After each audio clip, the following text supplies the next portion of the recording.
नमस्कार दोस्तों, कैसे हैं आप सभी का मैं आपके मंच द सक्सेस पॉइंट @ पे स्वागत करता हूं।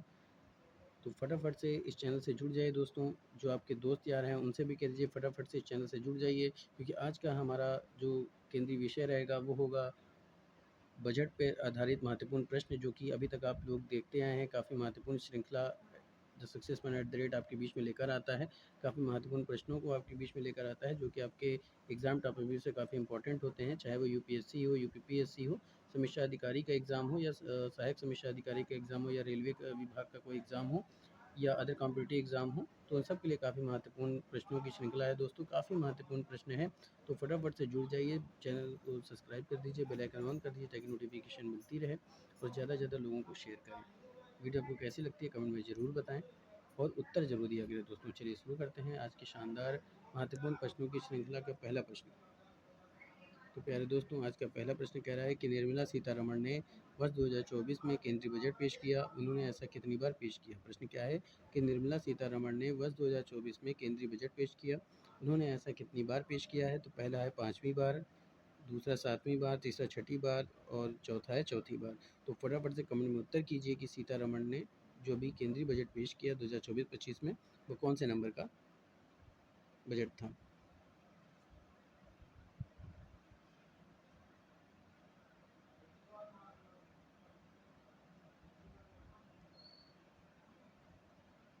तो दोस्तों, निर्मला सीतारमण ने वर्ष 2024 में जो केंद्रीय बजट पेश किया, उन्होंने ऐसा कितनी बार पेश किया। तो ये 7वीं बार पेश किया। तो आपका उत्तर क्या होना चाहिए, बी राइट हो जाएगा। तो B is the right answer for this question. अगले प्रश्न की तरफ चलते हैं। अगला प्रश्न कह रहा है कि संपीड़ित बायोगैस सीबीजी मिश्रण अधिदेश के संबंध में वक्तव्य में उल्लेखित मुख्य चुनौती क्या है। प्रश्न क्या कह रहा है कि संपीड़ित बायोगैस मिश्रण अधिदेश के संबंध में वक्तव्य में उल्लेखित मुख्य चुनौती क्या है। आपके ऑप्शन है सीबीजी उत्पादन के लिए सरकारी समर्थन का अभाव, सम्मिश्रण अधिदेश को लागू करने में कठिनाई, सीबीजी के सीमित उपलब्धता और परिवहन चुनौतियाँ, और चौथा है सीबीजी सम्मिश्रण के लाभों के बारे में अपर्याप्त जागरूकता। तो फटाफट से कमेंट में उत्तर कीजिए कि इसका सही उत्तर क्या होगा।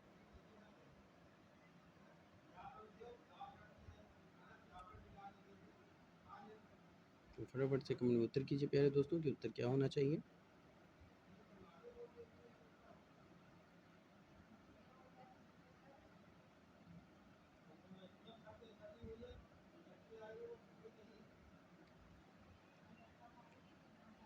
तो दोस्तों, संपीड़ित बायोगैस मिश्रण अधिदेश के संबंध में वक्तव्य में उल्लेखित मुख्य चुनौती जो उसमें शामिल की गई है, आइए उसके बारे में हम बात कर लेते हैं। पहले जान लेते हैं उत्तर क्या होगा। तो उत्तर होगा दोस्तों सीबीजी की सीमित उपलब्धता और परिवहन चुनौतियाँ। तो ऑप्शन सी राइट हो जाएगा। तो C is the right answer for this question. दोस्तों, सीबीजी की अगर हम बात करते हैं दोस्तों, ठीक है, तो इसका सही उत्तर क्या है, सीबीजी की सीमित उपलब्धता और परिवहन चुनौतियाँ।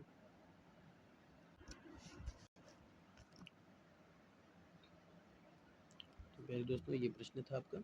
आइए उत्तर की तरफ चलते हैं। तो देखिए, अगर हम बात करें तो सीबीजी की चुनौतियों की, तो दोस्तों इसमें जो मिश्रण है इसमें सीमित उपलब्धता है, क्योंकि ये बताया गया है कि मुख्य चुनौतियों में से एक सीबीजी की सीमित उपलब्धता है। इसका कारण है कि सीबीजी सुविधाओं का कम उत्पादन और इसके वितरण के लिए अपर्याप्त बुनियादी ढांचा। बस समझ में आ रही है दोस्तों, क्या हो जाएगा, अपर्याप्त ढांचा, ठीक है, हो सकता है। दूसरा है परिवहन चुनौती, यानी एक और मुख्य चुनौती सीबीजी से जुड़ी परिवहन चुनौतियां हैं। तो सीबीजी के लिए एक अच्छी तरह से स्थापित परिवहन नेटवर्क की कमी मिश्रण सुविधाओं और इसके वितरण में बाधा डाल सकती है।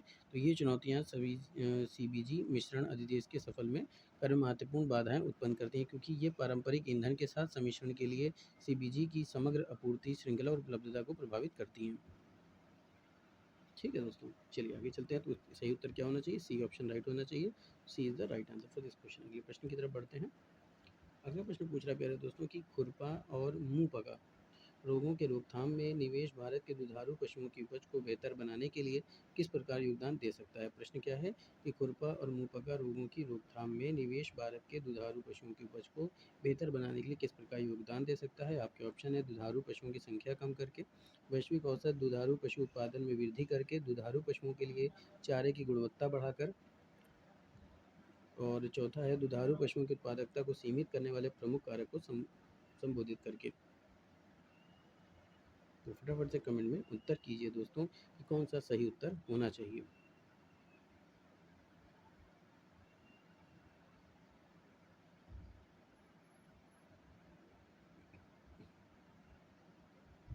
फटाफट से कमेंट में उत्तर कीजिए प्यारे दोस्तों जल्दी से। देखिए आप लोग उत्तर नहीं करते हैं दोस्तों, ये बहुत गलत बात है।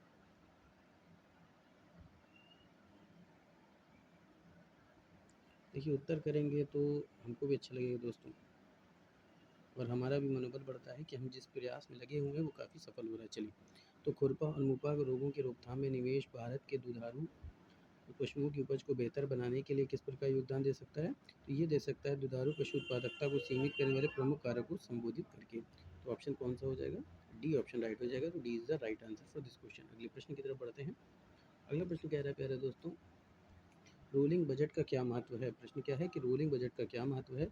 आपके ऑप्शन है, इसे 1980 के दशक में दीर्घकालिक आर्थिक नियोजन के लिए पेश किया गया था। दूसरा, यह पूरे वित्त वर्ष में समायोजन और अद्यतन की अनुमति देता है। तीसरा, यह 1991 में आर्थिक उदारीकरण के बाद प्रस्तुत किया गया पहला बजट था। चौथा, यह राजकोषीय घाटे को कम करने पर केंद्रित है। तो फटाफट से उत्तर दीजिए, क्या उत्तर क्या होगा?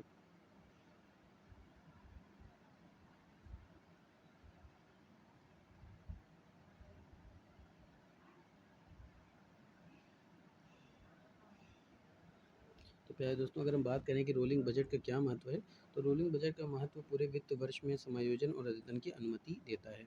तो आपका ऑप्शन कौन सा होना चाहिए दोस्तों? ऑप्शन बी राइट हो जाएगा। तो B is the right answer for this question. अगले प्रश्न की तरफ बढ़ते हैं। बजट 2024 में संशोधित राजकोषीय घाटा पिछले अनुमान से कैसा है? प्रश्न क्या है कि बजट 2024 में संशोधित राजकोषीय घाटा पिछले अनुमान से कैसा है? 1.3 की कमी है, 0.5% की वृद्धि है, अपरिवर्तन रहा है, या फिर 1.8% की वृद्धि है। तो फटाफट से कम उत्तर दीजिए कमेंट में कि उत्तर क्या होगा दोस्तों। बजट 2024 में राजकोषीय घाटे के बारे में बात की जा रही है।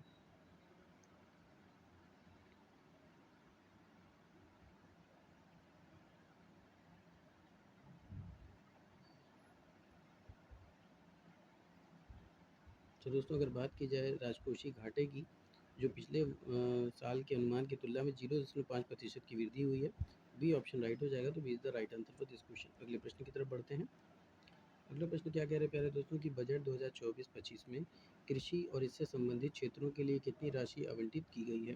प्रश्न क्या है कि बजट 2024-25 में कृषि और इससे संबंधित क्षेत्रों के लिए कितनी राशि आवंटित की गई है? पहला है 1.42 लाख करोड़ रुपए, दूसरा 1.52 लाख करोड़ रुपए, तीसरा है 1.62 लाख करोड़ रुपए, चौथा है 1.72 लाख करोड़ रुपए। तो 2000 बजट 2024-25 की बात की जा रही है, किससे संबंधित? कृषि और इससे संबंधित क्षेत्रों के लिए कितनी राशि आवंटित की जाएगी? ये तीन प्रश्नों को मिला के प्रश्न बनाया गया है। आपके उत्तर क्या होंगे दोस्तों? फटाफट से कमेंट में उत्तर कीजिए।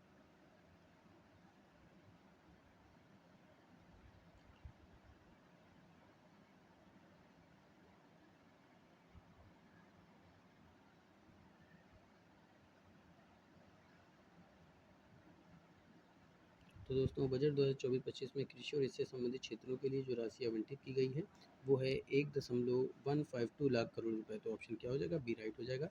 B is the right answer for this question. अगले प्रश्न की तरफ बढ़ते हैं। अगला प्रश्न क्या है दोस्तों? वित्त वर्ष 2024-25 में कितना पूंजीगत व्यय निर्धारित किया गया है? प्रश्न क्या है कि वित्त वर्ष 2024-25 में पूंजीगत व्यय कितना निर्धारित किया गया है? आपके ऑप्शन है 11.11 लाख करोड़ रुपए, 11.13 लाख करोड़ रुपए, तीसरा है 11.15 लाख करोड़ रुपए, चौथा है 11.18 लाख करोड़ रुपए। तो फटाफट से कमेंट में उत्तर कीजिए कि सही उत्तर क्या होगा।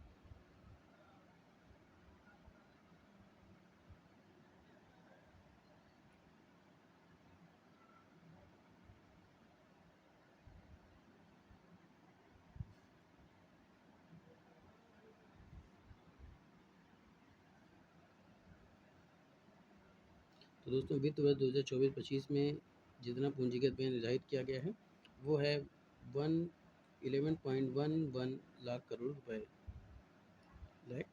ठीक है, तो क्या हो जाएगा ये? 11.11 लाख करोड़ रुपए। तो ऑप्शन ए राइट हो जाएगा। तो A is the right answer for this question. अगले प्रश्न की तरफ बढ़ते हैं। अगला प्रश्न कह रहा है कि न्यू टैक्स रिजिम में स्टैंडर्ड डिडक्शन की लिमिट 50,000 रुपये से बढ़ाकर कितनी कर दी गई है? किसमें? न्यू टैक्स रिजिम में स्टैंडर्ड रिडक्शन की लिमिट 50,000 रुपये से बढ़ाकर कितनी की गई है? आपके ऑप्शन है 75,000 रुपये, 65,000 रुपये, 80,000 रुपये, या फिर 1 लाख रुपये। दोस्तों फटाफट से आप लोग कमेंट करते रहिए, वीडियो को शेयर करते रहिए। जितने ज़्यादा लोग इस वीडियो को देखेंगे दोस्तों, हमारा मनोबल बढ़ेगा। आप और अगर अधिक प्रश्नों को देखना चाहते हैं तो आप मेरे प्लेलिस्ट में इंडियन इकोनॉमी के अंतर्गत जो महत्वपूर्ण प्रश्नों को पेश किया गया है, आप उसको देख सकते हैं, उसको लगा सकते हैं, उसको रिवीजन कर सकते हैं दोस्तों, जो कि लिए काफ़ी आपके लिए काफ़ी इंपॉर्टेंट है दोस्तों। The success point at the rate एक ऐसा मंच है जिसका लक्ष्य है आपकी सफलता दोस्तों। मेरी ईश्वर से प्रार्थना है कि आप सबका सिलेक्शन हो। ये उम्मीद है कि ये सेशन भी आपको पसंद आएगा, तो फटाफट से लाइक और कमेंट कीजिए। तो न्यू टैक्स रेजिम में स्टैंडर्ड डिडक्शन की लिमिट 50,000 रुपये से बढ़ाकर कितनी कर दी गई है? 75,000 रुपये कर दी गई है। तो ऑप्शन ए राइट हो जाएगा। तो A is the right answer for this question. अगला प्रश्न की तरफ बढ़ते हैं। अगला प्रश्न क्या कह रहा है? अगला प्रश्न कह रहा है प्यारे दोस्तों, बजट के बारे में निम्नलिखित में से कौन सा कथन सही है? प्रश्न क्या है कि बजट के बारे में निम्नलिखित में से कौन सा कथन सही है? पहला कह रहा है यह भविष्य की अवधि के लिए वित्तीय स्थिति का विवरण है जिसमें प्रस्तावित व्यय और उसके वित्त पोषण के साधन निर्धारित किए जाते हैं। दूसरा, संविधान के अनुच्छेद 111 के अनुसार सरकार को प्रत्येक वित्त वर्ष के संबंध में अनुमानित प्राप्तियों और व्यय की विवरण संसद में प्रस्तुत करना आवश्यक है।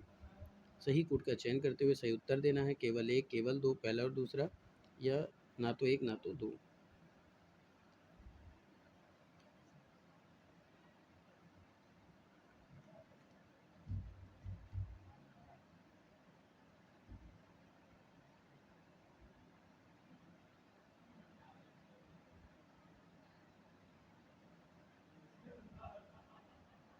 तो दोस्तों बजट के बारे में अगर हम बात करते हैं तो यह भविष्य की अवधि के लिए वित्तीय स्थिति का विवरण है जिसमें प्रस्तावित व्यय और उसके वित्त पोषण के साधन निर्धारित किए जाते हैं। तो ये कथन तो सही है।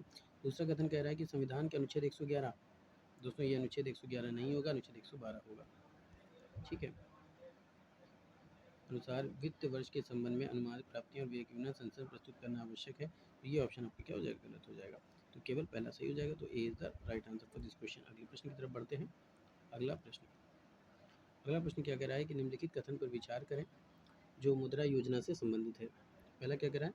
इसे शुरू में भारतीय लघु उद्योग विकास बैंक की पूर्ण स्वामित्व वाली सहायक कंपनी के रूप में गठित किया गया है जिसमें 100% पूंजी का योगदान सिडबी द्वारा किया जाएगा। दूसरा, इस योजना के अनुसार ऋण पूर्व निर्धारित क्रेडिट सीमा के साथ मुद्रा क्रेडिट कार्ड के माध्यम से जारी किया जाता है और पुनर्भुगतान अवधि 7 वर्ष तक होती है। तो फटाफट से कमेंट में उत्तर कीजिए कि कौन सा सही होगा। सही कोड से चयन करना है। कोड दे रहा है केवल एक, केवल दो, पहला और दूसरा, या इनमें से कोई नहीं, यानी ना तो एक ना तो दो।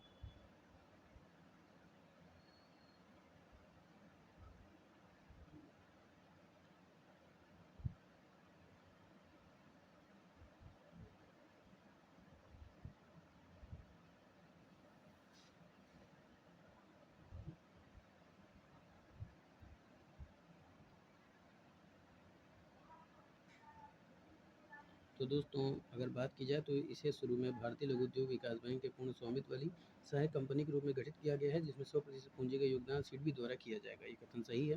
दूसरा कथन कह रहा है कि इस योजना के अनुसार ऋण पूर्व निर्धारित क्रेडिट सीमा के साथ मुद्रा क्रेडिट कार्ड के माध्यम से जारी किया जाता है। पूर्ण भुगतान अवधि 7 वर्ष तक होती है। ये भी कथन सही है। उपरोक्त कोड का सही कथन कौन सा हो जाए? पहला और दूसरा। तो कौन सा? सी और कोड सही हो जाएगा। तो C is the right answer for this question. अगले प्रश्न की तरफ चलते हैं। अगला प्रश्न क्या कह रहा है दोस्तों? संसद में बजट प्रस्तुति के निम्नलिखित चरणों को व्यवस्थित करें। पहला कह रहा है बजट प्रस्तुतिकरण, सामान्य चर्चा, अनुदान की मांगों पर मतदान, विभागीय समितियों द्वारा जांच, विभागीय विधेयक पारित करना। तो नीचे दिए गए कोड का उपयोग करते हुए सही उत्तर का चयन करना है। तो फटाफट से उत्तर कीजिए कि आंसर क्या होगा।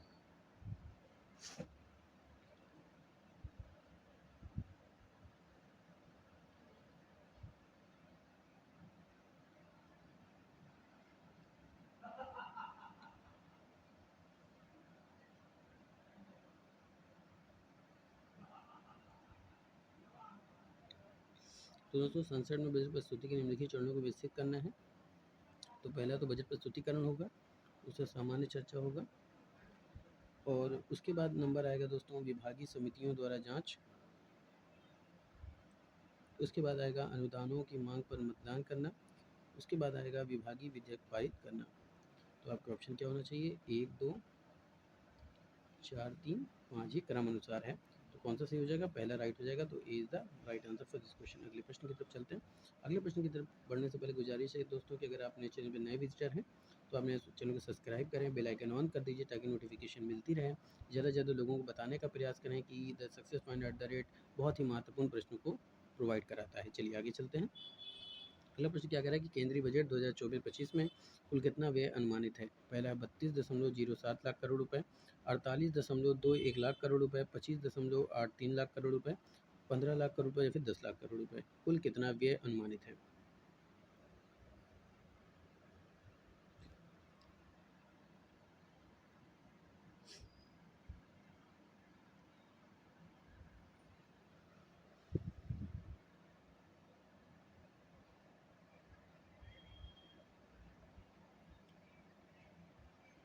तो दोस्तों अगर केंद्रीय बजट 2024-25 की बात करें तो इसमें कुल प्राप्तियां जो हैं वो भी याद रखिए, कुल प्राप्तियां आएगी आपकी 32.07 लाख करोड़ रुपए। और कुल व्यय की बात करते हैं तो कुल व्यय आएगा 48.21 लाख करोड़ रुपए। ठीक है दोस्तों, तो कौन सा ऑप्शन राइट हो जाएगा। बी ऑप्शन राइट हो जाएगा फॉर दिस क्वेश्चन। तो B is the right answer for this question.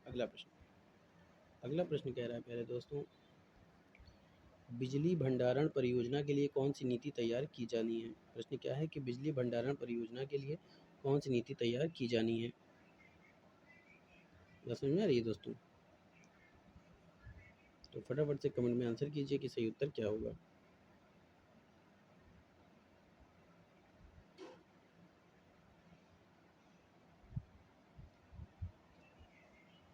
आपके ऑप्शन है सौर ऊर्जा नीति, पवन ऊर्जा नीति, जल ऊर्जा नीति, पंप भंडारण नीति।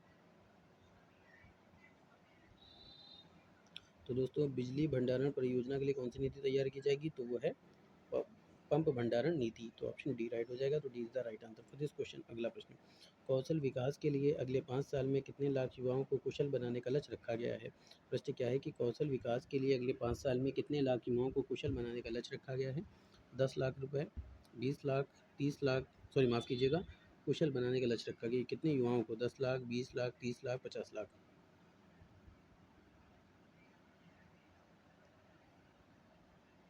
तो दोस्तों कौशल विकास के लिए अगले 5 साल में जितने लाख युवाओं को कुशल बनाने का लक्ष्य रखा गया है वो है 20 लाख युवाओं।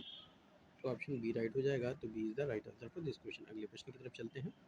अगला प्रश्न कह रहा है प्यारे दोस्तों कि इंटर्नशिप प्रोग्राम के तहत 1 करोड़ युवाओं को कितने हज़ार रुपये प्रतिमाह भत्ता प्रदान किया जाएगा। प्रश्न क्या है, एक इंटर्नशिप प्रोग्राम है जिसके तहत 1 करोड़ युवाओं को कितने हज़ार रुपये प्रतिमाह प्रदान किया जाएगा। ऑप्शन है 2,000 प्रतिमाह, 3,000 प्रतिमाह, 5,000 प्रतिमाह या फिर 10,000 प्रतिमाह। फटाफट से कमेंट में उत्तर कीजिए क्या उत्तर सही होगा।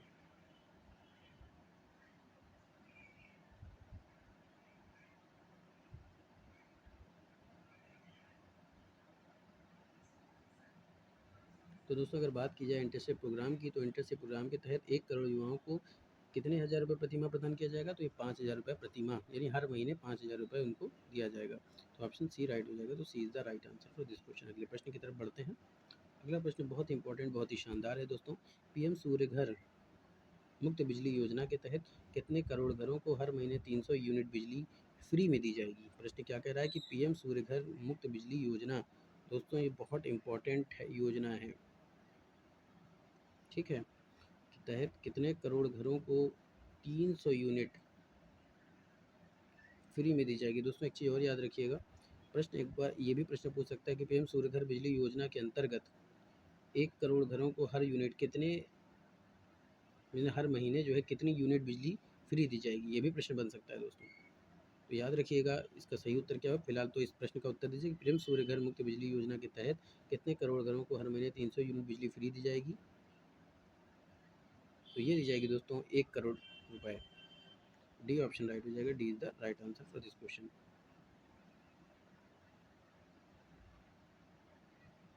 दोस्तों इसमें रुपए छप गया है, तो देखिए कितने करोड़ घरों को, ठीक है, रुपए नहीं होगा, रुपए आप काट सकते हैं। इसमें 1 करोड़ होगा, यानी कि 1 करोड़ घरों को हर महीने 300 यूनिट फ्री दी जाएगी। ठीक है, चलिए आगे चलते हैं। आगे प्रश्न क्या कह रहा है। आगे प्रश्न कह रहा है कि बजट 2024 के अनुसार पूर्वोत्तर राज्यों के लिए कौन सी योजना बनाई गई है। प्रश्न क्या है कि बजट 2024 के अनुसार पूर्वोत्तर राज्यों के लिए कौन सी योजना बनाई गई है। आपके ऑप्शन है विकसित योजना, पूर्वोदय योजना, पूरी योजना या कोई नहीं।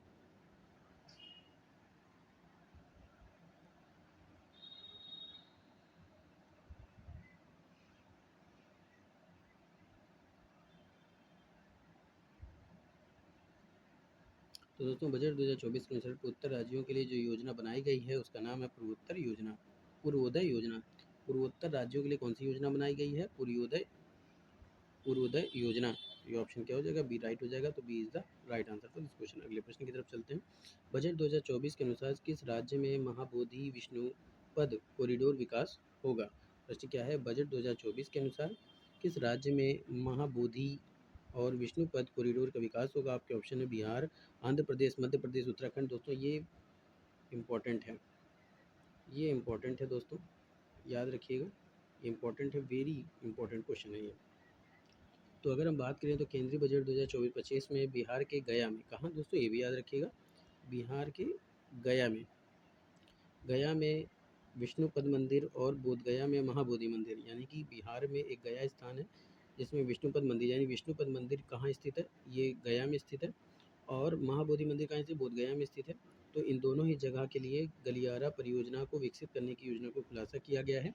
काशी विश्वनाथ कॉरिडोर की तर्ज पर बनाई गई इन परियोजना का उद्देश्य दोनों मंदिरों को प्रमुख तीर्थ स्थल और पर्यटन स्थल के रूप में विकसित करना है। ये मंदिर एक दूसरे से लगभग 10 किलोमीटर की दूरी पर स्थित है, तो सांस्कृतिक दृष्टि से महत्वपूर्ण है। दोस्तों एक बार याद रखिएगा कि अगर पूछा जाए कि इन दोनों मंदिरों के बीच की दूरी कितनी है, महाबोधि मंदिर और विष्णुपद मंदिर की, तो ये 10 किलोमीटर की दूरी है, ये भी प्रश्न बन सकता है। और किस कॉरिडोर की तर्ज पर? तो काशी विश्वनाथ कॉरिडोर के तर्ज पर बनाया गया है। तो फिलहाल यहाँ पे उत्तर क्या होगा आपका? बिहार होगा। तो A is the right answer for this question. अगले प्रश्न की तरफ चलते हैं। चलिए अगला प्रश्न क्या कह रहा है दोस्तों? तो अगला प्रश्न कह रहा है कि बजट 2024 में सरकार ने विकसित भारत के लिए कितनी नई प्राथमिकताएं बताई हैं? 7, 8, 9, 10।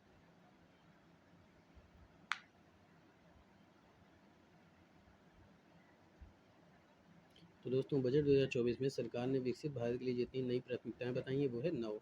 तो ऑप्शन सी राइट हो जाएगा। तो C is the right answer for this question. अगला प्रश्न, बजट 2024 के लिए अनुसार खरीफ फसलों के लिए डिजिटल सर्वेक्षण कितने जिलों को किया जाएगा? प्रश्न क्या है?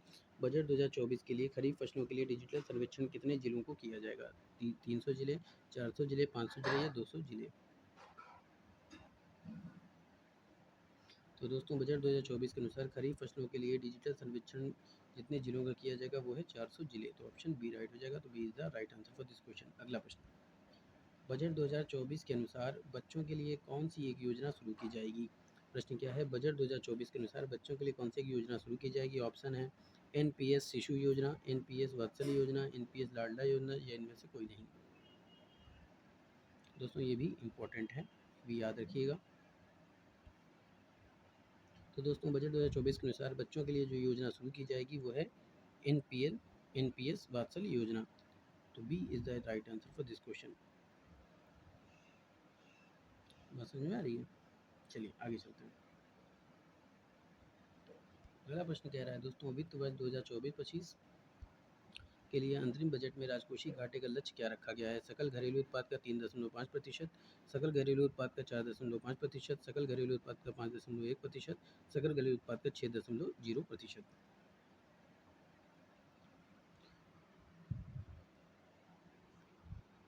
तो दोस्तों वित्त वर्ष 2024-25 के लिए अंतरिम बजट में राजकोषीय घाटे का लक्ष्य क्या रखा गया है?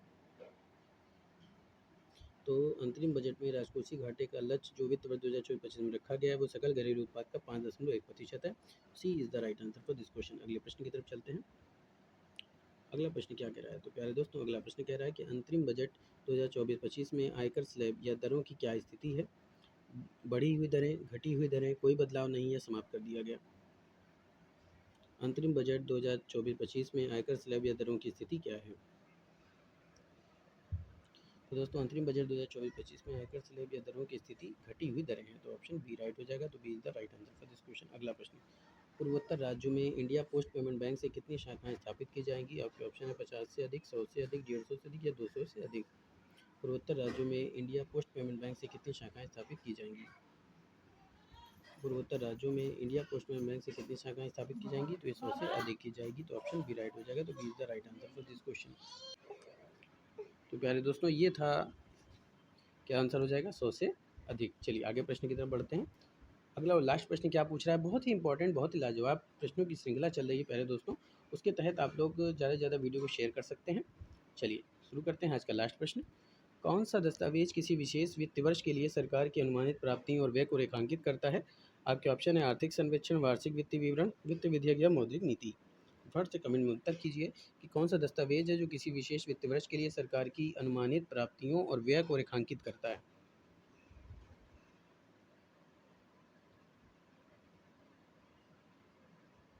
तो प्यारे दोस्तों, जो दस्तावेज किसी विशेष वित्त वर्ष के लिए सरकार की अनुमानित प्राप्तियों और व्यय को रेखांकित करता है वह है वार्षिक वित्त विवरण। तो ऑप्शन बी राइट हो जाएगा। तो B is the right answer for this question. प्यारे दोस्तों, ये था आज का शानदार महत्वपूर्ण प्रश्नों की श्रृंखला। उम्मीद करता हूँ कि आपको पसंद आया होगा। तो आपसे गुजारिश है कि वीडियो को सब्सक्राइब करें, बेल आइकन ऑन कर दें ताकि नोटिफिकेशन मिलती रहे। ज़्यादा से ज़्यादा लोगों को शेयर करें, ज़्यादा से ज़्यादा लोगों को जोड़ने का प्रयास करें और सपोर्ट करें इस चैनल का। दोस्तों, काफ़ी मेहनत से आप लोग के लिए इंपॉर्टेंट MCQ क्वेश्चन तैयार किए जाते हैं जो कि किसी भी कॉम्पिटिटिव एग्ज़ाम के लिए महत्वपूर्ण है। फिर मिलेंगे इसी सेशन में महत्वपूर्ण प्रश्नों की श्रृंखला में। तो दोस्तों, तब तक के लिए जय Hind, wish you all the best.